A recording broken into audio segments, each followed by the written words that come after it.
Mike Rashid, a powerlifter, bodybuilder, trainer, entrepreneur, and now, to everyone's surprise, a professional boxer. Mike is also a protege of C.T. Fletcher and an original member of the famous Iron Addicts crew. Last year, Mike's name was involved in a major controversy as the Iron Addicts Gym in Miami was raided by FBI for running an alleged steroid operation. Today, I traveled to Atlantic City to catch up with Mike, just a few hours prior to his first professional fight. Here's some stuff from them.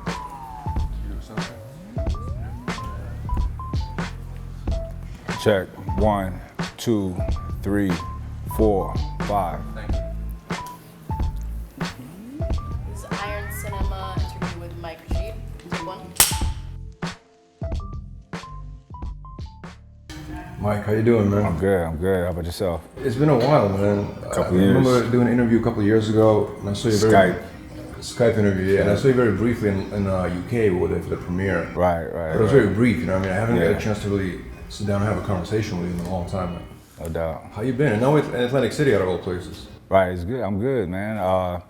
You here for the fight, so just been focused on that for the past few months, and just been busy with life and this, so life is good. Absolutely. I actually want to talk to you about the origins, your origins in this industry. Well, it's interesting because I never looked at myself as being in the industry. What I come from is a background of athletics, of working out. I was always in love with lifting weights and being strong. I think I started lifting when I was 12 years old, my son's age.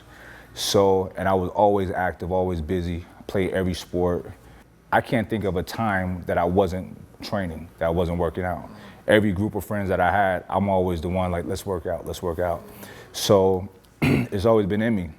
The fact that when social media started really growing, it just displayed a lot of people's personalities and what they did, and other people just happened to like it. Like me personally, I wasn't, or CT, none of us was trying to make it on social media or anything. We didn't even know how big this thing was becoming. We're just doing our thing. And me personally, I only had an Instagram and Facebook and all of that to post my clients' progress. So you were a trainer? I was a trainer. Every now and then I would throw myself working out up there and people would like it. People kept saying, yo, that's alpha as fuck. You know what I'm saying? They gave it to me. So that's how all of that started, and it just grew. It wasn't a plan. It wasn't a strategy that I had to grow anything on social media. It just happened kind of organically. But do you think there's a lot of negativity happening specifically right now in this industry, meaning that the controversy sells, right? So all the type of social media wars that are happening, calling people out, do you think it's too much of it, or do you think it's just natural and that's just how it's supposed to be? I think that's the ways of the world, you know? There's always, if you think about the history of the world, there's always been war. The world's always been in conflict. I try not to indulge in any of that stuff. I see people, people call us out, call me out personally. And me personally, I don't really, that doesn't work with me. I think too much, right? And I'm like, that's not how you get my attention, the right kind of attention. Bottom line, I'm looking at bottom line. What's the bottom line here? You calling me out. You want me to get into some public back and forth with you, get some attention to your name. I'm not gonna do it, because it's a game you're playing. Now, if you reached out to me and we talk, we go from there, hey, we could work something out. And I don't subscribe to that because we didn't do that to get to where we are. We just focused on ourselves. We wasn't even trying, like I said, we wasn't trying to do anything. We're just doing us. And people liked it, So my response to that is always focus on you. I would love to inspire somebody else to do what we did, but do it better. And I say you better do it better, because just like doctors and scientists, as time goes on, the new guys get to build on the foundation that their predecessors had set before them. The new guys better be better than us. We set a solid foundation. Build on that foundation and add your stuff to it and make it better. Do you look at comments or read through blogs or whatever? I do, and I know I shouldn't. People tell me all the time I shouldn't, but goddamn it, I'm a human. You know what I'm saying? So And it annoys me. It annoys me because I get a lot of love, but I get a nice amount of idiots as well. And after the 10th one in a day, you want to say something to this person. And what these people don't realize is we're humans. I'm not some robot that has no emotions. You know what I'm saying? They be like, oh, you're getting emotional about this. Like, yep, I am. It upset me. Congratulations. It's not that bad to where I have a bad day, but it'll irritate me, you know what I mean? And people think that that's some kind of victory. Oh, I got under his skin. Okay, you got under my skin. I'm not gonna act like I'm above that. Do you respond to them or do you? Yeah, hell yeah. You do? Oh, wow. I'll roast their ass back. Oh, wow. You know what I mean? And Do you think they want that though? Do you think they want back and forth? Whether they do or not, I really don't care. And I know some people are like, oh, you're giving them what they want. But like, you know what? I wanted to respond. I wanted to say something. I feel like to an extent, people avoid conflict. And I don't think that that's necessary. I think conflict should be resolved. I kind of run to conflict to resolve it, right? To settle it, you know, because I like peace. I like things to be calm and easy in whatever ecosystem that I'm in. And sometimes I'll give them what they're giving me just so they can see how it feels, right? And they don't like it. And I'm like, guess what? I get this from 5 to 6 people like you every day. So don't do it. It's not okay. It's not becoming of a young man. I'm a human being just like you. All right, so let's talk about, I think it was last year, there was a controversy surrounding about you with Iron Addicts Gym Miami, right? Mm-hmm. It was reported in the news, it was a big steroid bust in the gym. Mm-hmm. You were the face of that gym. Mm-hmm. That was like a sort of like a franchise from CT's gym, the Iron Addicts brand, you know. You made various statements after that. You said that, you know, there was the owner of the gym, he got arrested for running a steroid ring, right? Something like that? Well, it was a very unfortunate event. It was my gym. I had a partner, and my business partner at the time, you know, led me and many others to believe that he was a legitimate hormone replacement therapy doctor. I did my research as much as I can. His name checked out. He had paperwork. He had prescriptions, the whole thing. So, you know, I thought it was legit.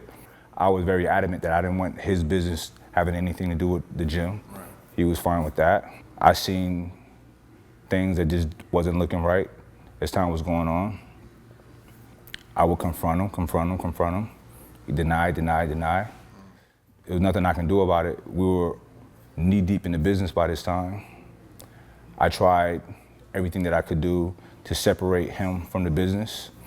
I tried to sit down and talk to him and reason with him about just his own life. Like, bro, you have a wife, you have a kid. Like, why are you conducting yourself like this? Because what he was doing, he had people around him that were just, I was like so like baffled. I'm like, you're a doctor, you're a legitimate businessman. Why are you hanging out with this person and that person? What are you doing? We had various conversations, and it was always, when we sit down, I like to believe that people are honest and people are coming clean with things, and he would sit down with me, look me in my eyes, and tell me the right things to say, and I would believe him. Even if it was going against my better judgment, but I would be like, yeah, I think he got it. I think he knows what's up. But, you know, he didn't. It got to the point to where I just stopped communicating with him, and I wasn't going to my gym anymore. It was a couple months, and he's blowing my phone up at this time. So make a long story short, he said, can we talk? I said, yeah. So he flew out to meet me in Cali and met at my office, and we sat down to talk, and I'm like, what the fuck are you doing? Like, do you not care about anybody? You know, we had a long talk, and it seemed like it was connecting then. But at that point, it was too late. You know, unbeknownst to me, that there was an investigation going on him before I even knew him. It was a train coming regardless. And I think that a person's likability and a person's character can also have an influence on how hard that train crashes into them. Unfortunately, this person, everybody in his world does not like him. He burned bridges after bridge after bridge. So there was nobody willing to help this guy. When it came down to it, he was on his own. And I guess he reached out to YouTube people or whatever to tell this bogus story or whatever he's trying to campaign, and which is everything that he says, every time he opens his mouth, is hurting him more. which is bizarre to me. You know what I mean? Yeah, So, I don't mean to judge him at all, but do you think that story that when it broke, did it have a negative effect on you, or? absolutely. Yeah. It just having my name involved with it. First of all, the sensationalized headlines were false. There was not a drug bust in my gym. Anything that he paid for was seized, wherever it was at. Just so happened that some of the equipment in my gym was paid for by him. So that was seized, that happened. But there was no drug bust in my gym. The gym was not implicated, myself was not implicated, and CT Fletcher was not implicated. There's affidavits, public records that's out there. None of our names are in any of this stuff, you know what I mean? So, I mean, we're not involved in that. I make good money legally. I have no reason to dive into that world, okay? And I've had my fair share of that side of the law, and I don't want no parts of it. And I'm very public about that. That ain't my world, and it really scarred me that I was drug into that, and my name was drugged through that. There was big deals that I had on the table that fell off the table because of that. It affected me big time. I can explain everything, but some people were still in the back of their heads. Oh, yeah, okay. So everybody around that knew what was up, they all knew the real deal, you know, and I understand people backing away business-wise, but I'm still here, I'm thriving. The truth always gets revealed in the end. You can hide it for a little bit, but the light comes out. It was very unfortunate, it hurt big time. Anytime I really put serious thought into it, it just brings me down. I felt like I let CT down, and I honestly didn't do anything wrong. I trusted someone, that was it, you know? I was trying to advance the brand. Of course. And it still did, in a sense, because the gym was really big in Miami. I remember people talking about it. Yeah, it was a great thing for the city, I think. Best gym out, you know? So, I mean, it was an amazing gym. We put together a phenomenal facility, you know, and people were flocking to it in huge numbers. Like, our numbers were crazy, you know what I mean? We were doing things in less than a year that a lot of gyms take 5-6 years to accomplish in terms of members and stuff like that. Are you planning to do another gym venture? Yeah, it's on the table. It's on the table, but it's, you know, I got other things that are more pressing that I'm focusing on right now. But that is on the table. But when the time is right, that's when we'll make that happen. So your boxing, that was crazy. Right. Yeah, I mean, honestly, I've always kind of been into boxing. I used to box, you know, as an amateur, and I did it for about 10 years, and then I stopped. I was trying to turn pro and everything, but it was just so many different things I saw in life that I wanted to try to attain as well, and boxing kind of consumes your entire life. So, you know, I would stop, go back, stop, go back. Every time I would stop and go back, it would be more difficult. When you start out so young, it's a huge sacrifice. I wanted some of those things that I wasn't getting from boxing, that, you know, socialization, hanging out with girls, doing all kind of stuff, you know, just being a young man. And I also didn't, at the time, back then, I didn't have a good support group. Now, at my age now, I'm old enough to keep myself focused. But when I was 19, 20, you know, it would have helped to have some people kind of keeping me in line. Absolutely. Yeah. Now, it seems like as of recent, you kind of changed the way you train, the way you diet. You know, I've been watching your videos, talking about eating one time a day, small but kind of more. You became more health conscious. It seems like, right? Would you say that's accurate? Yeah, absolutely. And the end of 2016, I got a complete blood panel done, and I was pretty heavy. When I got my blood work done, I found out that I wasn't that healthy. I discovered that I must have very imbalanced gut microbiomes and these things that affect the brain, and it was making me angry. I was just always in a bad mood and just snapping all the time, and this is when I was at my heaviest and my unhealthiest, and I didn't realize the connection between the stomach and the gut and the brain. I drastically reduced how much I was eating, and I started that at the beginning of 2017. Listen, I felt like $1 million. It was so, the mental benefits that I got from it superseded the physical, right? But it's all connected. So it's just a healthier way to eat that I found for myself. Fasting in general gives the body a chance to reset. How does that work? Once a day? Because that's like the opposite of what every single person that works out. Right. So usually like you eat like 6 times a day. Right. Well, all right, we can even go to the 3 meals a day.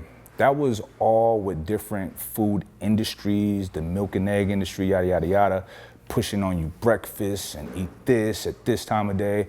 And it's all to drive people to buy their products. We don't need that. Like, you gotta think about it. The majority of human history, people ate whenever they could. Forget once a day, a couple times a week. You know, 100 years ago, 200 years ago, 300 years ago, food was not as abundant as it is now. I can't even say food now, it's like food like substances that we consume. But our access to nutrition wasn't as abundant back then as it is now, and people were fine. Now people can argue, okay, well the life expectancy is longer now. Not really. We're just being kept alive longer on medication and patching things up. But it's not necessarily the case that people are healthier now. Over half of our country is obese. That's crazy. It is what it is. We eat too much, you know?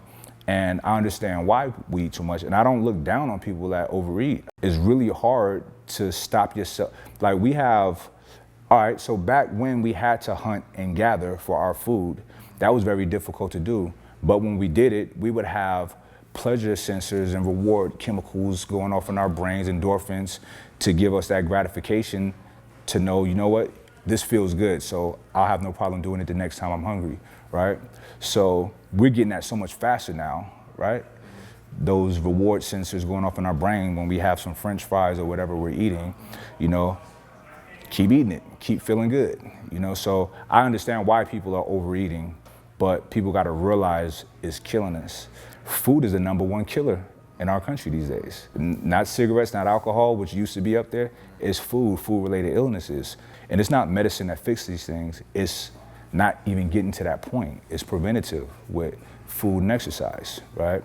And food being the most important. I used to be a guy that thought exercise was more important, but food is more important than all of that. Were you worried about that getting slimmer? I know it's a crazy question. No, I didn't because honestly, the slimmer I look better. And I feel better. If I feel better, I project the better, more confident version of me. Nah, I didn't think that it would affect me in that sense.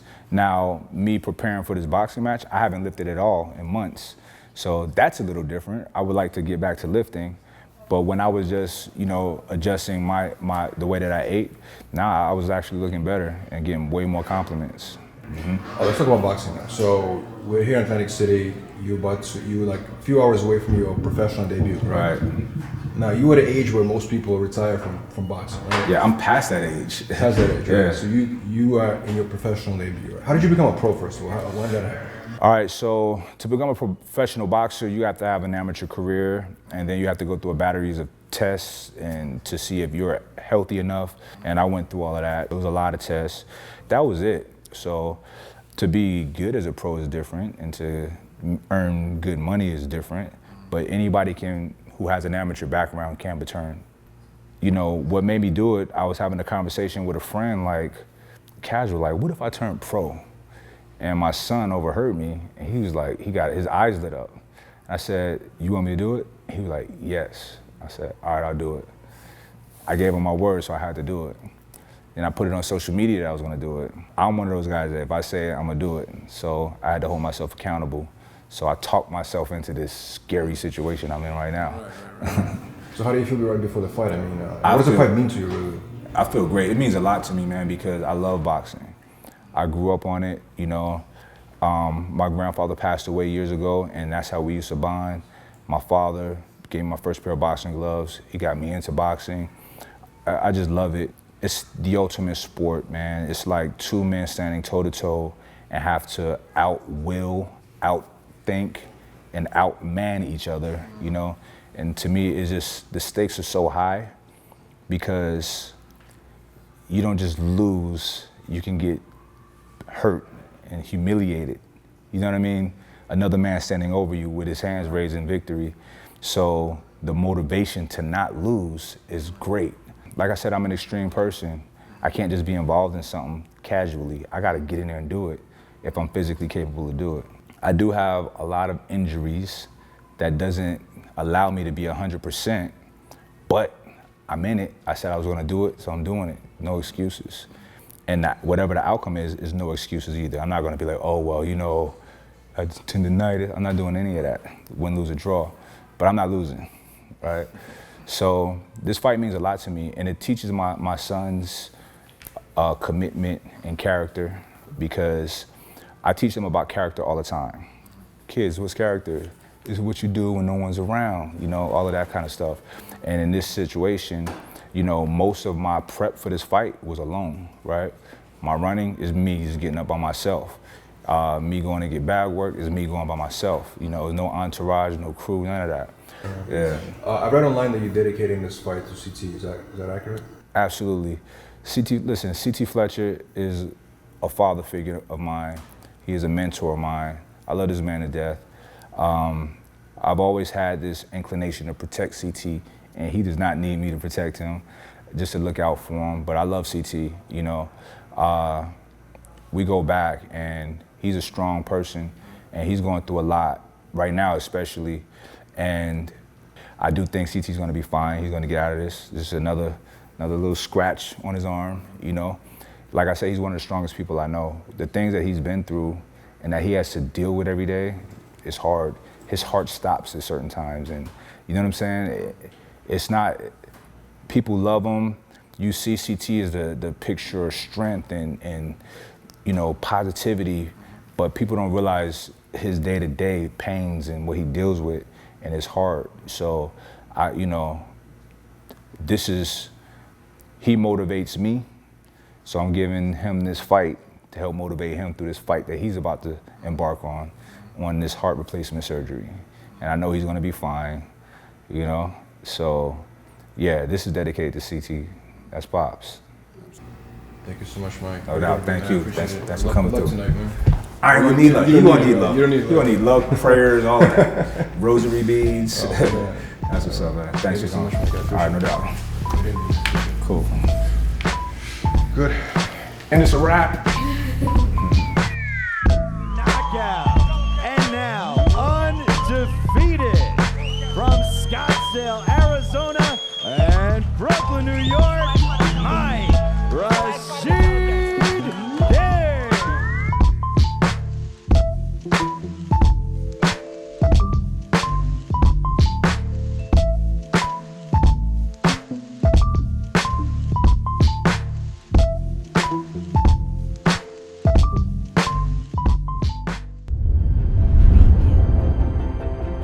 For 20 years, you've trusted us to reinvent the standard in sports nutrition products. We don't plan on stopping, just like you.